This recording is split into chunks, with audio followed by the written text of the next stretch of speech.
ముఖ్యంగా 8 మంది బీజేపీ ఎంపీలు గెలిచారు. ఏం చేస్తున్నారు మీరు? 8 మంది బీజేపీ ఎంపీలు కేంద్రం మీద ఒత్తిడి తేవాల్సిన బాధ్యత లేదా? పత్తి రైతులు ఆత్మహత్యలు చేసుకుంటే మీకు కనికరం లేదా అని నేను అడుగుతా ఉన్నా. ఈరోజు ఈ 8 మంది ఎంపీల పరిస్థితి ఎట్లుందంటే ఆ పంట పొలాల్లో ఉండే దిష్టి బొమ్మలు మీకంటే నయం.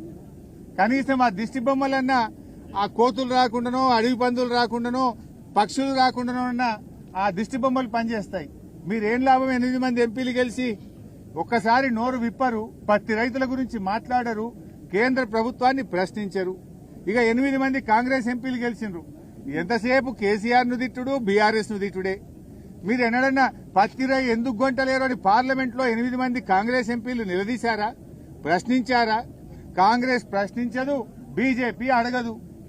ఇవాళ బీజేపీ ప్రభుత్వము బడా బడా పారిశ్రామికవేత్తలకు 1,00,000 కోట్ల రూపాయల రుణమాఫీ చేశారు. 1,00,000 కోట్లు మాఫీ చేశారు. మరి మా రైతులకు ఎందుకు చేయరు? బీజేపీ ప్రభుత్వం లక్షల కోట్లు బడా పారిశ్రామికవేత్తలకు మాఫీ చేశారు. మా పేద రైతులకు ఎందుకు చేయరు? ఇలా పత్తి పండించేదే ఎక్కువ గిరిజన రైతులు, బీసీ రైతులు, దళిత రైతులు, పేద వర్గాల రైతులే పత్తి పండిస్తా ఉంటారు. ఇలా కేంద్ర ప్రభుత్వం ఎట్లుందంటే విదేశాల నుంచి పత్తి దిగుమతి చేసుకుంటే అక్కడ మాత్రం నిబంధనలు సవరించి 11% ఏదైతే పత్తి మీద ట్యాక్స్ ఉండెనో దాన్ని రద్దు చేశారు. దిగుమతి సుంకాన్ని రద్దు చేసి విదేశాల నుంచి ఇబ్బడి ముబ్బడిగా పత్తిని భారతదేశంలోకి తెస్తా ఉన్నారు. దాంతో పత్తికి, మన రైతులు పండించిన పత్తికి డిమాండ్ తగ్గింది. వ్యాపారస్తులు కొనడం లేదు.